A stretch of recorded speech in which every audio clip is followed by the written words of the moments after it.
Hello, I'm Katie and this is Stepmum Space, the judgment-free zone where we talk candidly about the fairy tales and scary tales of stepmum life.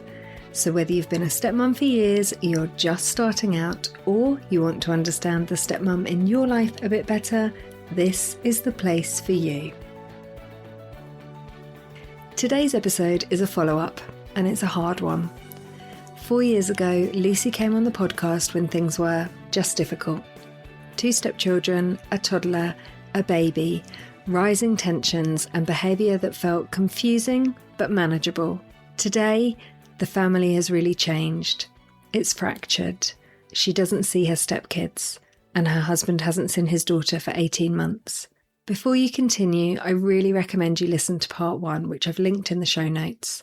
In this conversation, we talk about parental alienation, triangulation, how smartphones can become weapons in stepfamily conflict, and what it's like when harm isn't explosive, but it's slow and relentless. This is a story that isn't a redemption arc, it's about loss. And it's about who you choose to be when the narrative about you isn't true. If you're someone who's walking on eggshells in your own home, please be gentle with yourself as you listen. Welcome back. Thank you. Thanks for having me back again. I'm really happy you got in touch because I know some people listen and they'll message me and say, what happened? What happened with that woman? And I think your story was so vulnerable back then. You were quite in the thick of it. You had a toddler and a baby and 2 stepchildren. So for those people who haven't listened to the episode with Lucy previously, please go back and do so. But can you just give us a little bit of a synopsis of your family and how it's gone? So I've got four kids, so 2 stepkids and 2 of my own kids.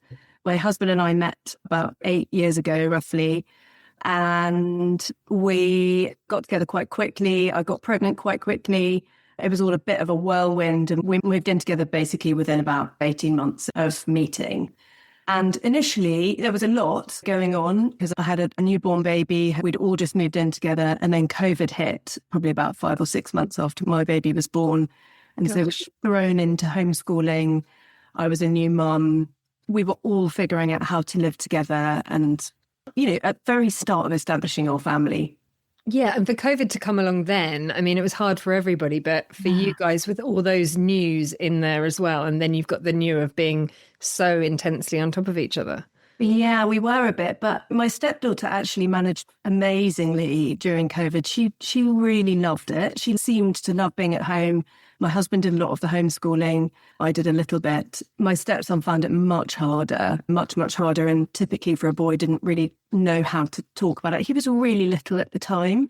He must have been just turned 7. So it was just a lot. It was a lot for kids at that time, wasn't it? And for everyone.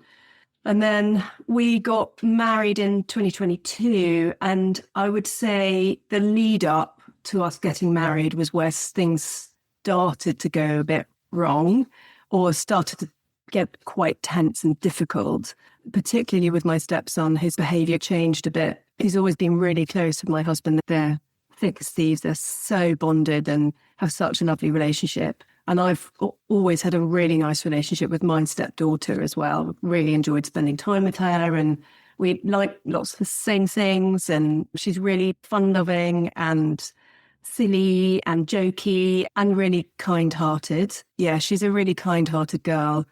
And my stepson and I historically have always had a slightly harder relationship. I've always felt like he's kept me at arm's length. But I just really chucked myself in, really, and probably rushed a bit ahead. Looking back, I think I rushed the relationships a bit too much because I was so desperate for us to be a happy family that I think I was, a bit too full on, I reckon, really wanting to get involved with things like bedtime and bath time and to be like, yes, I'm part of this family, when actually you just have to take your time, I think, and almost let the kids, I wish I'd let the kids lead.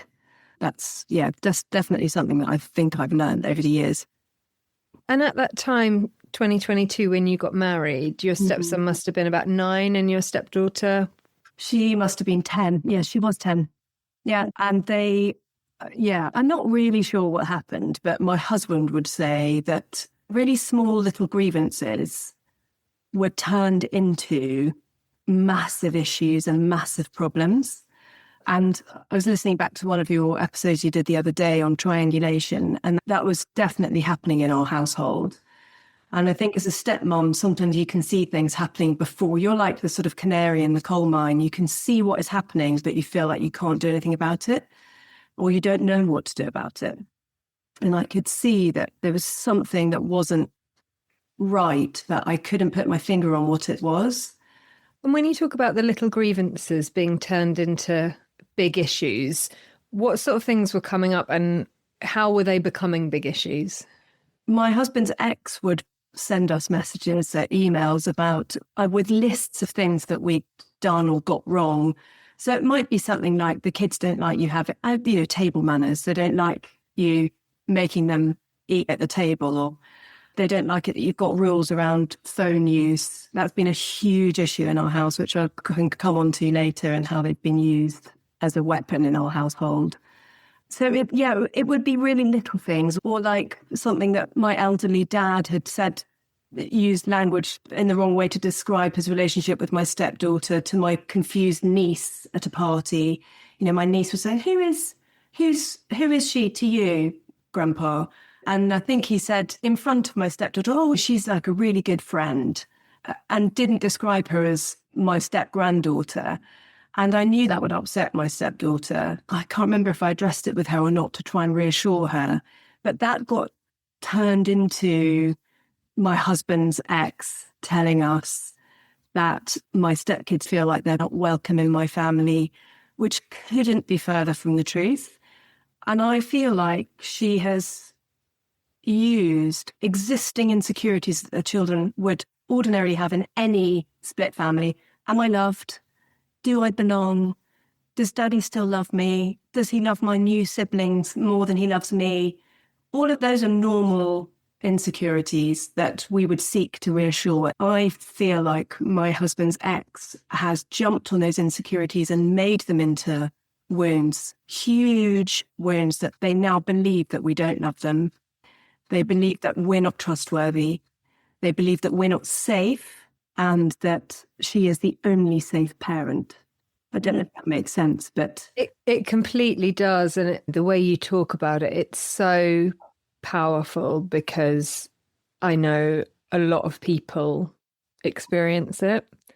And, you know, to your point, a lot of the emotions that children have in step families are quite normal emotions in step families. Actually, will I be loved when a new sibling comes along is an emotion that a child in a first family would have. And of course, they're different in step families, but it's that, and it all depends on the intention of the biological mum. Because when you talk about the story of your stepdaughter and your own father, if that would have happened in my world or lots of women's worlds, they would have said he probably just didn't really know how to describe it, and he wanted to know that he really cared for you. yeah. But if you've got a mother in the picture who doesn't want to reassure their child of the bond in the other house, it's a really easy in. Yeah, it's such an easy way. And I think no one is perfect. We're all just trying our best, and we all mess up. And I think what we have not been afforded in our family is grace. And to be given the benefit of the doubt, to be able to make mistakes and not be punished for them. Every tiny little mistake we've made, and we've made tons because we're human, has been held on to and has been turned into resentment. And we are never allowed to forget it.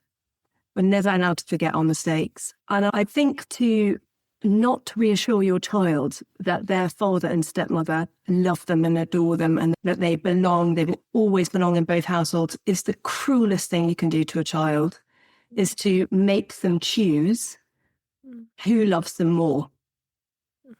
So we want to give them the choice to choose where they want to be, but to know that they're always welcome. Yeah. You know, have those open arms and say, you can come whenever you want, and it's up to you whether you want to or not. I'm not going to make you, I'm not going to force you, but I'm here.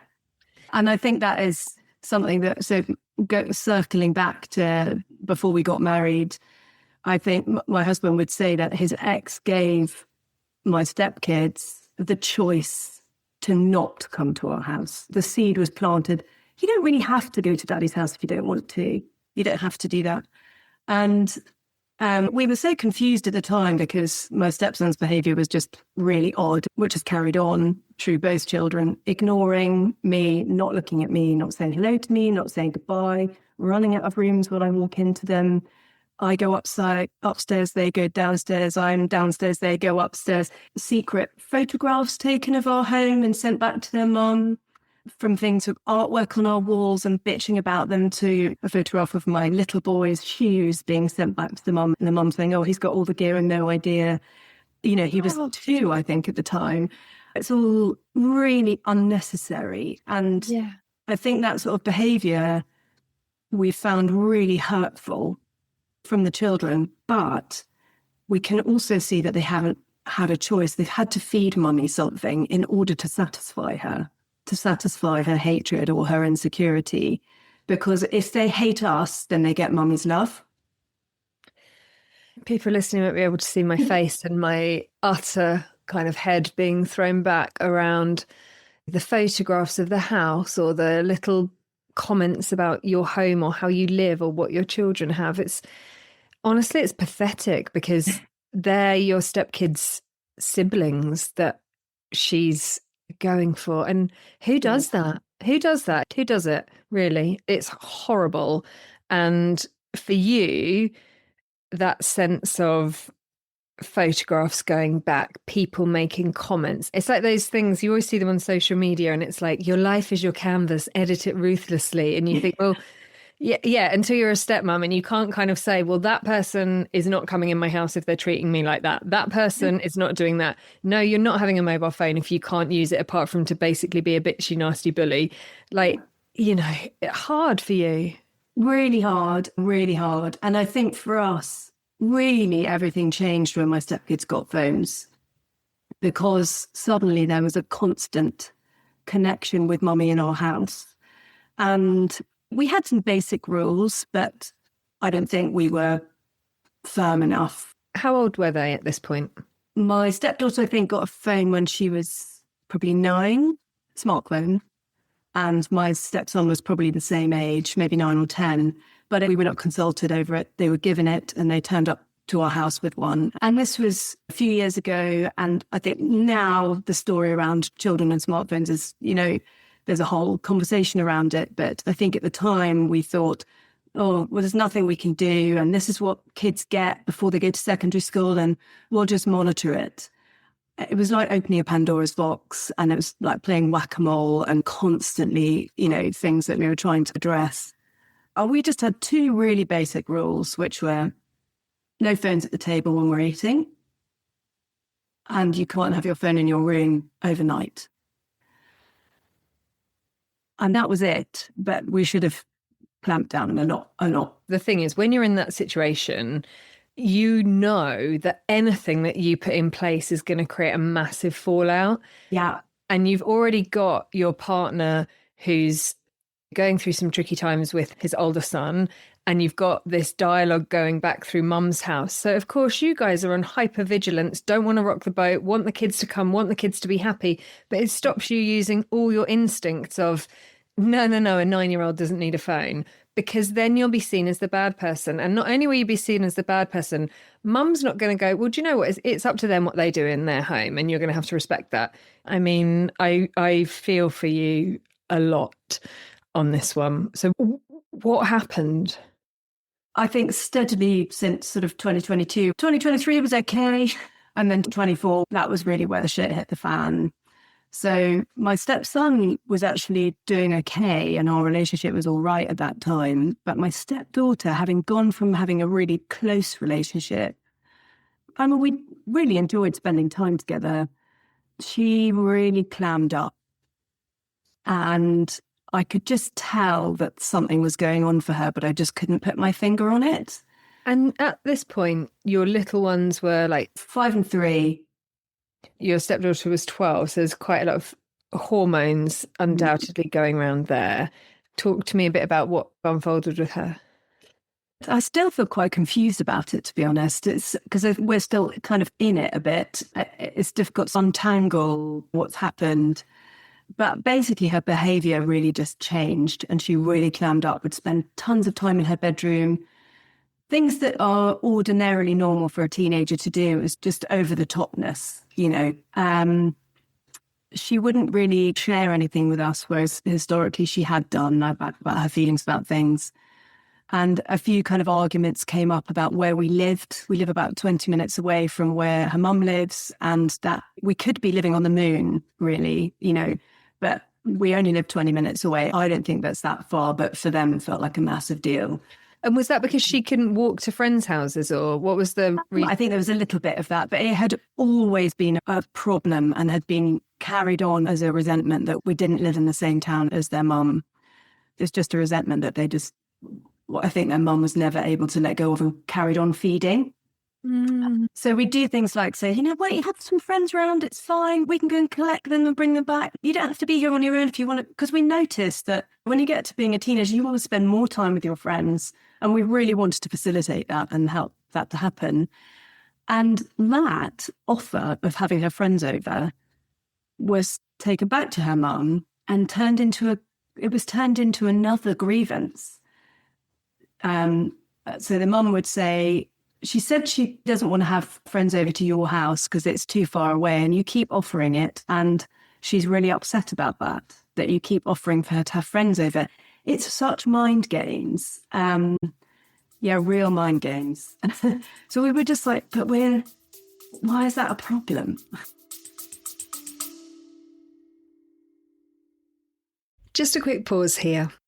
A lot of women tell me this podcast helps them make sense of what's been happening at home and gives them the words to talk about things they've never really been able to explain before. If that's you and you're thinking, I wish I could talk this through with my own situation, you can. You can book a free clarity call with me and we'll look at what's going on for you and what kind of support might help. Head to stepmumspace.com or search Stepmum Space Clarity Call to book. Back to the show. And as somebody who deals a lot in narratives and different narratives and what people say, I can't think of anything unless you or your husband had said, no, you're not going over to a friend's house, you can only have them here, which I'm very confident you did. Yeah, we absolutely hadn't said. Really happy for her to spend time with her friends, and we wanted to facilitate it within reason, given that there were 4 children living at home and busy schedules and stuff like that. But we did really want to facilitate it. But yeah, that was just turned into another grievance to add to the long list of things that we've got wrong. And during this time in 2024, my husband was checking my stepkids' phones because we knew something was up and we wanted to figure out what was happening. We thought maybe she's having a hard time with some friends or being bullied, so we're checking her phone to see are there any messages that we need to be on top of to kind of see what's going on, because she wasn't sharing with us. And we didn't find anything from friends, but we did find a lot of messages from her mum and stepdad about us and about basically denigrating us, ridiculing us, bad-mouthing us, bitching about us. And I mean, hundreds of messages going backwards and forwards between in their little sort of like group chat and one-to-one. And that was absolutely devastating because I think he and I just felt so attacked and just really upset. It's really difficult to kind of separate the kids' behaviour from what is fueling it. And I think you can easily get cross with the kids' behaviour and say, this is unacceptable, you can't do that. But if they're doing it because they're trying to get the love of their biological mum, then they're being manipulated. It's not their fault. But it still must have felt like a big betrayal to you. It was. Yeah, it felt like a huge betrayal. And I kind of wish I hadn't seen those messages because my husband shared them with me and I was like, okay, this isn't great.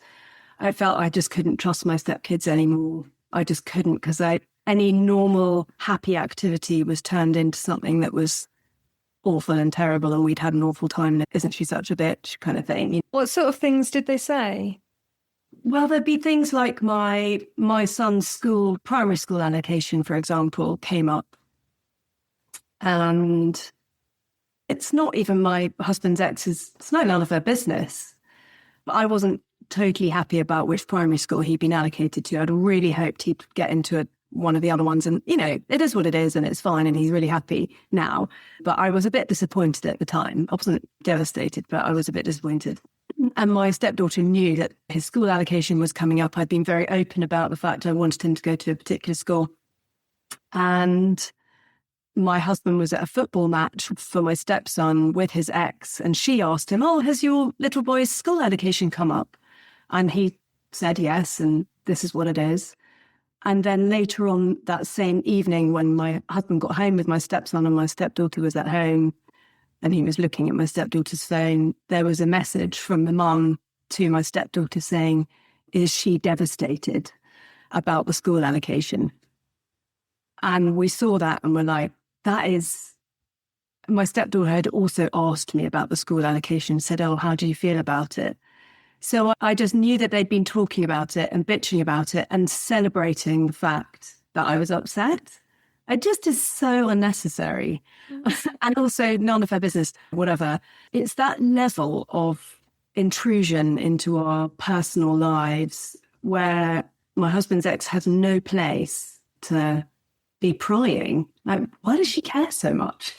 It's that sense of everything being reported back on. I think we talked about it in one of the recent listener questions and how it really affects your ability to be yourself because you're censoring everything you think and say out loud at home.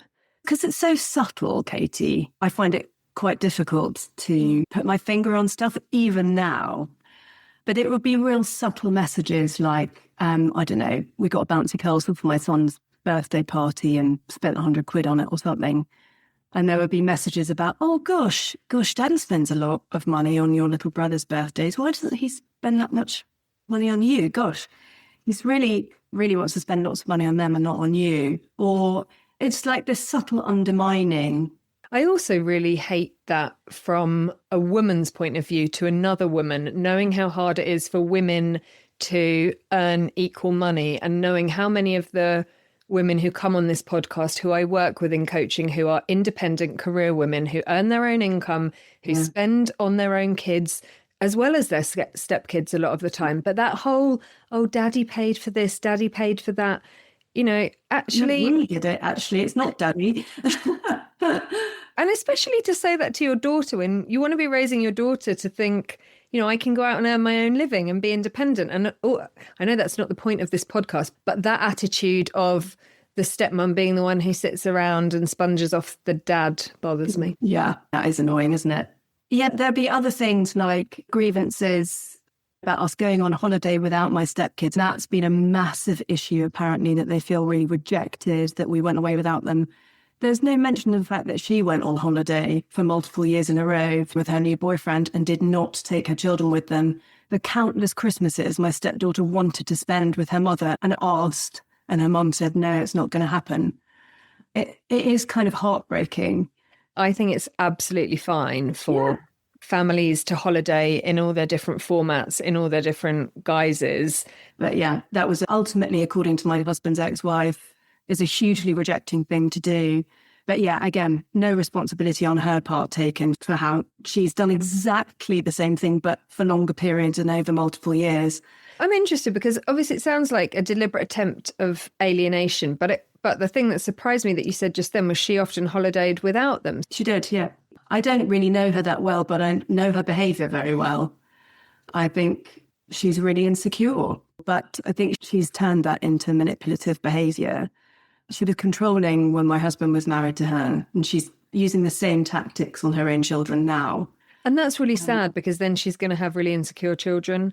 She's not doing her kids any favours. She's teaching them, in my opinion, not to be able to trust themselves, not to trust their own instincts, and that mummy is the ultimate authority. She is the only person they can trust. She is the only person they can go to.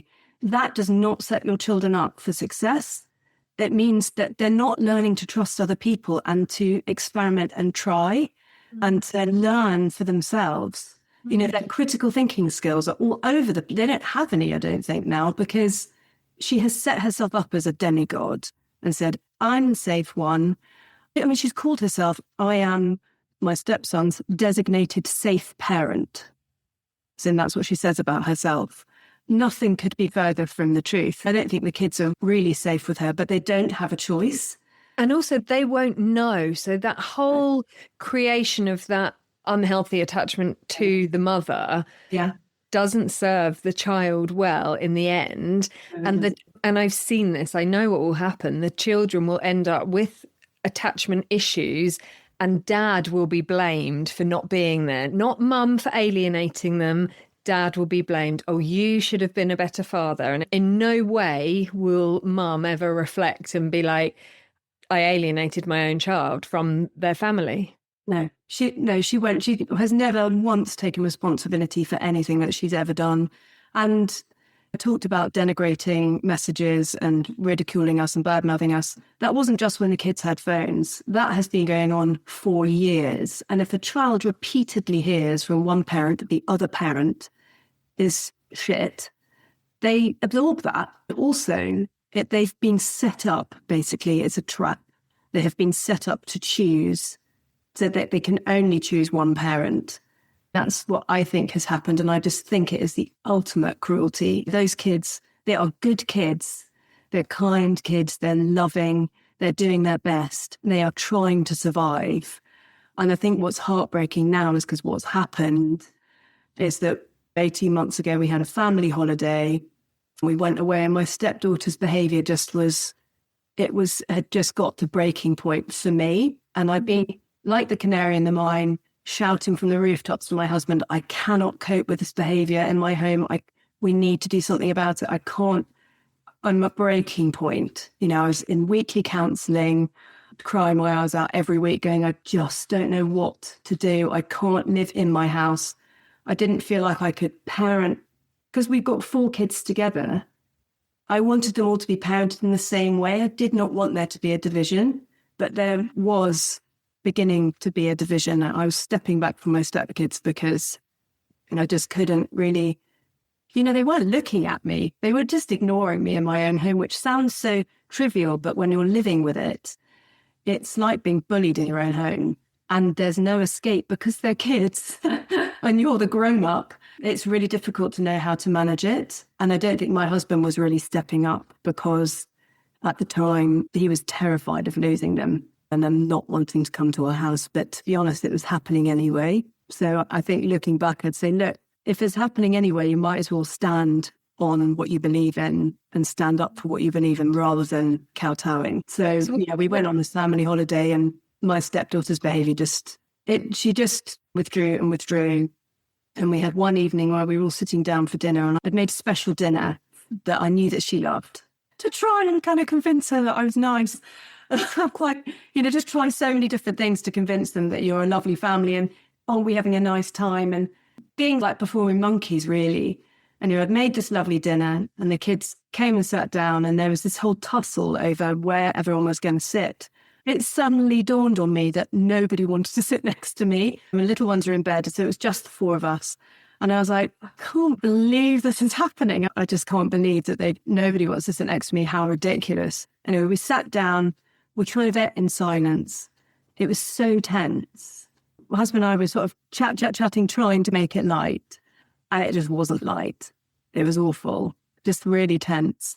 And then my husband just kind of was like, well, I'm just going to go and eat by myself if you're going to be like this, to the children, because nobody was talking. There were lots of glances at each other and it was just a very tense atmosphere. Anyway, we finished dinner. I can't remember what happened, but I think my stepdaughter just disappeared off upstairs. And I said to my husband in the kitchen, if you don't do something about this, we won't survive. Our marriage is not going to survive this. I can't carry on. This have been months of this kind of treatment, the silent treatment, but also knowing the messages that were going backwards and forwards and the grievances coming from the triangulation. The biological mum would tell us stuff. We would try to address it with the children. They would clam up. So we would have no choice but to go back to the mum There wasn't the ability to be direct with the children and to resolve things directly. It had to involve the mum, and it still does have to involve the mum, which again, I think is not a great thing to teach your kids, that you can't resolve things yourself, that you can only have her as their sort of backup person who can speak for them, their mouthpiece. You want to give your kids a voice. You don't want to take it away from them. And to have the courage to speak up in situations like where neither of their parents are there. So in a difficult situation with a friend or a boss when you're older, or all these things, to teach your child how to raise things that are hard is important. Yeah. One of the things that I say to my daughter, who's 8 now, on repeat, I would say at least every other day, is you can do hard things. Yeah. Because I want her to know that life isn't all easy, and sometimes you're going to go through difficult stuff, but you can do hard things. And it's really important for me that she knows how to speak up in an appropriate way in situations that aren't comfortable for her. Yeah. You want your children do you want to try and teach them resilience, perseverance? These are all character traits that are always learnt the hard way. Those are the things that shape us and can make us into bigger, more generous, more loving people. Yeah, the mum could have said, look, I know it's a difficult conversation for you to have with Dad and Lucy, but they really love you and they really care for you. So even if you start by saying, I'm a bit nervous, but there's something I want to talk to you about, guys, and let me know how it goes when you come home. But all of those things to encourage the child when you know the other parent is safe, which ultimately she does, or they wouldn't have been going there. My heart literally breaks for you sitting at that table, realising that nobody wants to sit next to you. I mean, it's pathetic, really, but it's just a tiny little kind of example of what had been going on for months. And I don't think it is pathetic, because it's in those moments, those specific moments, when you feel it and you're like, this is my life. I know. And sometimes it's those small moments that you can play out what's going forward. You feel it in your body. You know what's going on for you. And for you to say to your husband that night, we're not going to survive if something doesn't change. What was his reaction? Well, his reaction was to go up, and he was like, okay, I've got to do something about this then. So he went up and, well, we had tried to talk to her before directly, but she locked herself in the bathroom with her phone. He went and sat outside the bathroom and said, look, I really tried to get her to talk. We just wanted to know what was going on with her, why she was behaving the way that she was, so that we could address it and reassure her and live in peace with each other. But she just refused. And he just sat outside the door and was like, I'm always here. I'm always here. I love you so much. We can talk about anything. You can tell me anything. Nothing's too difficult. But if you don't talk, we can't resolve anything. If you don't say, we can't deal with it. And she's probably in there thinking, I can't tell you because I'm not going to grass up my mum because she's the only person. Or even, it felt like she was waiting for, they call it in parental alienation circles, which I do think is what has happened in our family, that they call it the pounce, which is where something quite small is the lever to get out and never come back, which is what's happened.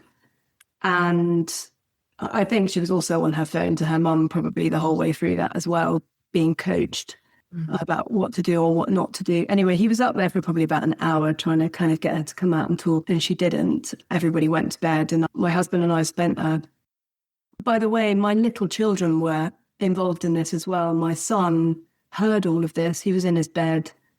He heard what was going on because he was right next to the bathroom, and he was probably really confused about what was happening. He was so little at the time.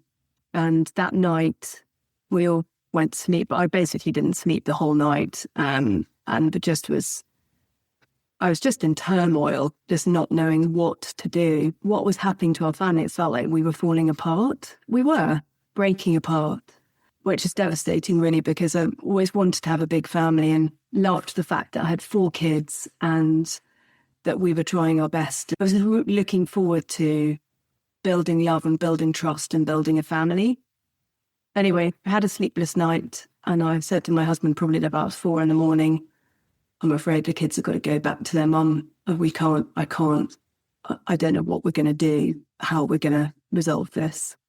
I tried a couple of days previously, I'd said to my stepdaughter, I really love you and I can see you're struggling, but I love you and it's going to be okay. And she just gave me this cold look when I said that to her, as if I was bullshitting somehow, or that I was lying to her, basically, was the look that I understood from her. And I just really tried to reassure her of my love and care, and it just fell on deaf ears. She didn't want to believe it, I don't think. I don't know. Anyway, the next day, we sent them back to their mum early, and I think I don't regret that. What I do regret on reflection is not explaining to the children why they were going back early. I think we were so confused and exhausted and didn't really know what was happening that we weren't able to be the grown-ups that we are. And so on reflection, I think we probably should have said, your behaviour is unacceptable. We've tried to talk to you about it and you won't talk about it. We cannot go on like this as a family. And so therefore, we're going to send you back home early to your mum because the atmosphere in our house is not okay. We're on holiday at the time. So they went back a couple of days early. But that was the break in our family. And that was 18 months ago. And I haven't seen my stepkids since. They haven't been back to our house since. My stepdaughter has blocked me on her phone. My husband hasn't seen her for 18 months either. My stepson, slightly easier. My husband gets to see him every other weekend for a couple of hours. It has to be outside of our house because he won't look at me. We had one situation in November, a few months after they had left, and my husband had gone to pick him up and he was going to take my stepson and my two little ones so they could see their sibling out to the pub. It was November, it was freezing cold, but we knew that he wouldn't be in the house. And I thought, here's an opportunity as they drive up to the house that I'm just going to test the water and say hello.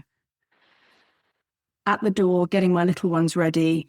My stepson's in the car, my husband's got out, and my stepson's getting out of the car, and I go, hi, call his name.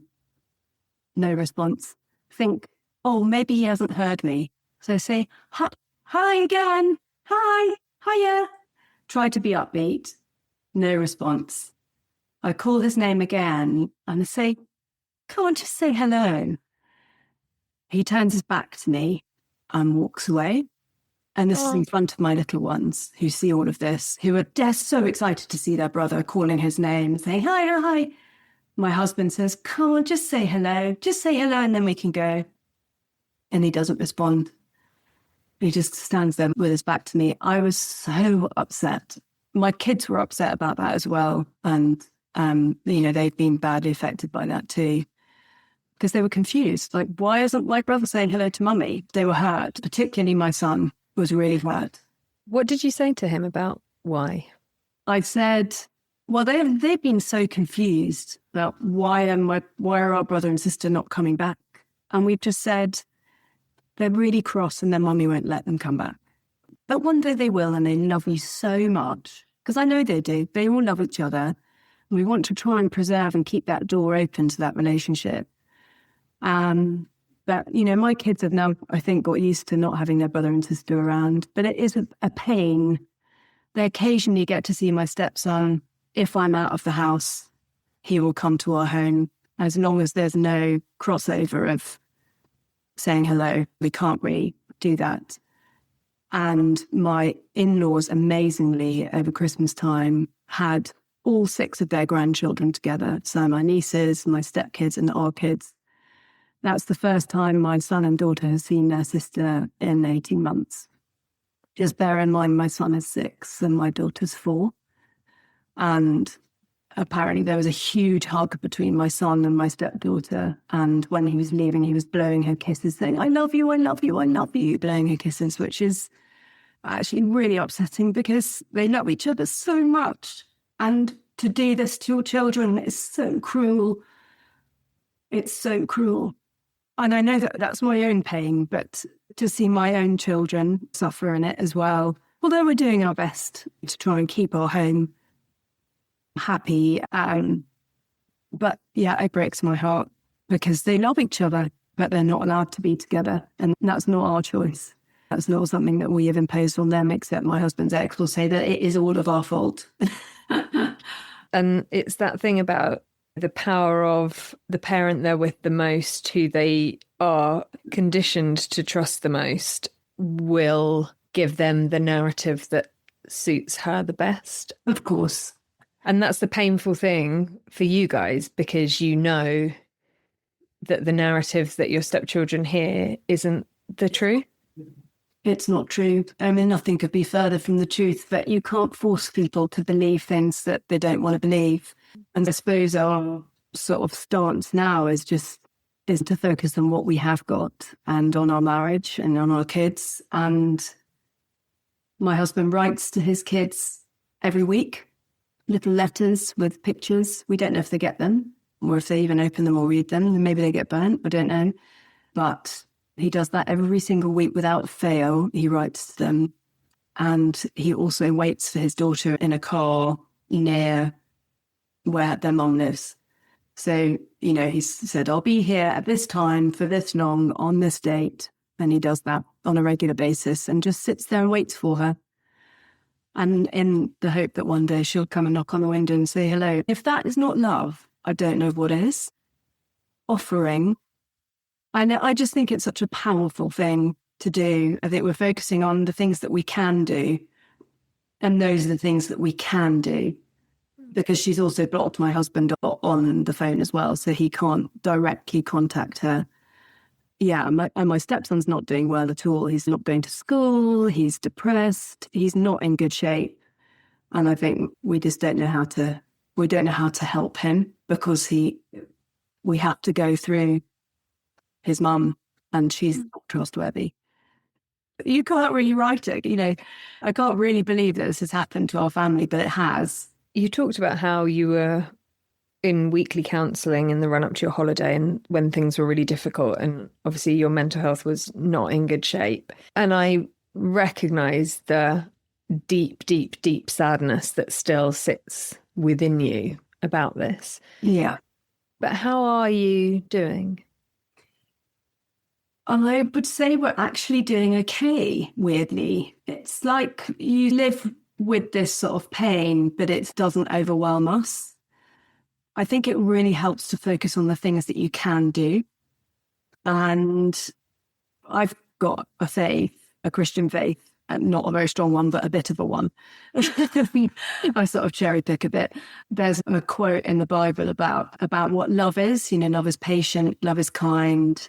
It doesn't deny an evil, but rejoices in the truth. It's always forgiving. Love never fails. It's one of those ones that people have read at a wedding. You hear it enough times and it doesn't mean anything. I've heard it so many times that it hasn't meant anything to me in the past, but now I really hold on to those words, because I think that is how I want to be, and that is what I believe in. I believe that love is patient and it never fails. And so that's what I'm holding on to, really, is that sort of kind of faith and hope. It might not ever be resolved, but I can be here and have open arms for the kids and to have an open heart towards them in spite of the pain and the sense of betrayal. I think, you know, they're good kids. They don't have a choice at the moment, and I don't blame them. I think trying to have grace for them, you know, have a sense of how difficult it must be for them. They will be in so much pain, those kids. And that's what I think so many of us find so hard, is because you end up in a really helpless position where all you can do is support your partner to be as much of the parent that they want to be. But that is really on them. But it's still you who picks up all the blame. Yeah. And that's horrid, knowing that I'm sort of living in the knowledge that somebody who lives not that far away from me, who's part of my extended family, absolutely hates my guts. That's quite difficult to live with. I'm talking about my husband's ex here. I don't really think my stepkids hate me. I think they're just in a really difficult position.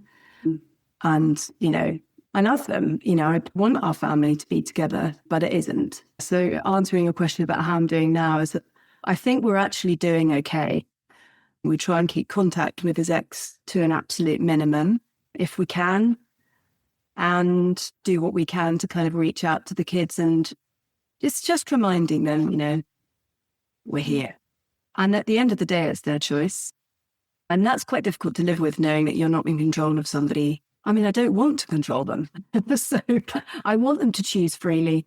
And at the moment, they're exercising that choice. We're not included in that. But I do come back to that, what love is. That does really help me. And I think sometimes you can love from a distance with kindness and patience and an acceptance that the person who is sort of on the receiving end of that isn't ready to accept that, isn't ready to say, that's how they feel about me. It's much easier to say, they don't like me, they weren't nice to me, they put their other child first, all those sorts of things. And a lot of that will have been drummed in by mum, as you say, a minor little insecurity from a child, and mum swoops in, and it's horrible for your stepchildren and your children. But ultimately, in that situation, there wasn't anything more that you could have done. And yes, you made some mistakes. As you say, people always make mistakes. Everyone's made millions, and anyone who hasn't is lying. But you can forgive yourself for the mistakes that you made. Oh, yeah, absolutely. I think my husband and I look back at what happened in the lead up to my stepkids leaving, and we think, what could we have done? And yeah, there's a few things we might have done slightly differently, but I do still stand on how we were, on how we lived. Yeah, I back us, really. I think we did the best that we could in a very, very difficult situation. It would be lovely to know how you get around triangulation, but I think it was so deep-seated by the time we realised what was happening that it was very difficult to be able to do anything about it. I wish it was a more sort of hopeful story. I mean, I think it is hopeful in a way, because I think the attitude of openness is just inherently hopeful. Yeah. And hope is living with knowing that things aren't okay, but maybe one day they will be, but also holding the tension that maybe they won't be. And so therefore, what are we going to do with now?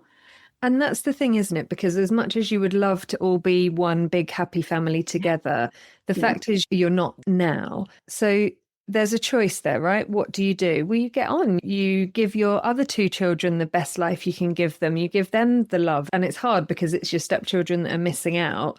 But you do have to go forward and almost not stop trying, but give your nervous system a break from being on constant hypervigilance and be able to be yourself in your home. Yeah, I remember having a session with my counsellor on the holiday just before my stepkids left. And I remember very clearly in that session saying, I think I've just got to let go. I'm trying to hold on to the family and keep everybody together and hold on and try and convince everybody of my sort of inherent goodness. And it's not working. I think I've just got to let go. I've got to let go of them and of me and of trying and of this kind of myth of this happy family that is at the moment isn't happy. And maybe that's partly what led us to saying, okay, you've got to go back to your mum early because we can't do this anymore. Can't live like this anymore. It's not good for anybody.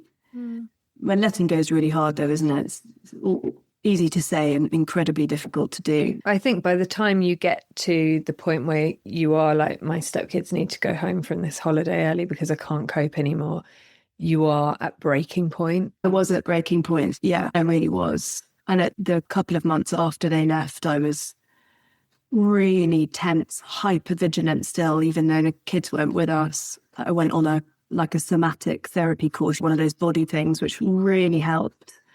But I suddenly developed an intolerance to alcohol, wasn't able to drink anything, which is fine. That's not a bad thing. But it's like my body went into shock, I think, for the couple of months afterwards. And we weren't really sure what was going to happen with the kids either. There was still sort of discussion about a change in the lay down of whether the kids would be at our house or not. And we thought, after what's happened, they're never going to want to come back. Why would they want to spend time with us? They've made it quite clear that they don't. I probably should have said my husband did go through mediation as well with his ex-wife. He'd never once kind of said anything about the bitching messages or the denigration. And that's where he raised it for the very first time, was to challenge her with it and say, this has affected the children in a negative way. What are you going to do about it? And she turned it back on him and said, well, you drove me to it. I'm not sure how you can drive somebody to consistently bitch about you for years It's not a one-time thing. This was only years that she was sending these messages. And anyway, what can you do? What can you do? And I know at the beginning of our conversation before we started recording, you said you'd rather not talk about what's coming for the future. So for anybody who's listening, that's why we're not going there. And we hope that you'll come back and tell us how you're getting on in the future. But I think for now, it's just really important to recognize that you do what you can with what you have. Yeah. You do your best, and sometimes it doesn't work out how you want. So you go again in a different way, but you can only keep trying in the same way so many times. Yeah. And then you have to think again. I do think it's really key that you know, the relationship that you have with your partners, and my relationship with my husband. And we talk a lot about what's happened and what is happening, but we're not arguing anymore. We were arguing a lot about how to manage things because he wanted to keep the kids and I wanted us to be firmer about the boundaries in our own home. And are they operating from a place of fear? I can understand why, but it doesn't serve anyone. It really doesn't. I wonder whether that also partly led to the breakdown in our relationship with the kids. Maybe if we'd been firmer about various things, then it would have been better. The kids would have known where they stood.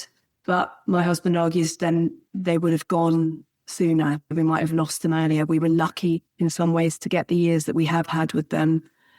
Well, that's what my in-laws would say, because they know my husband's ex extremely well. They know what she's like and the tactics that she uses. On the outside, seems very reasonable and lovely, but underneath it is not a very nice person. The worst kind is when they'll bleed to the world as much as they can. I've done everything I can to try and make them have a happy relationship with dad. Yeah.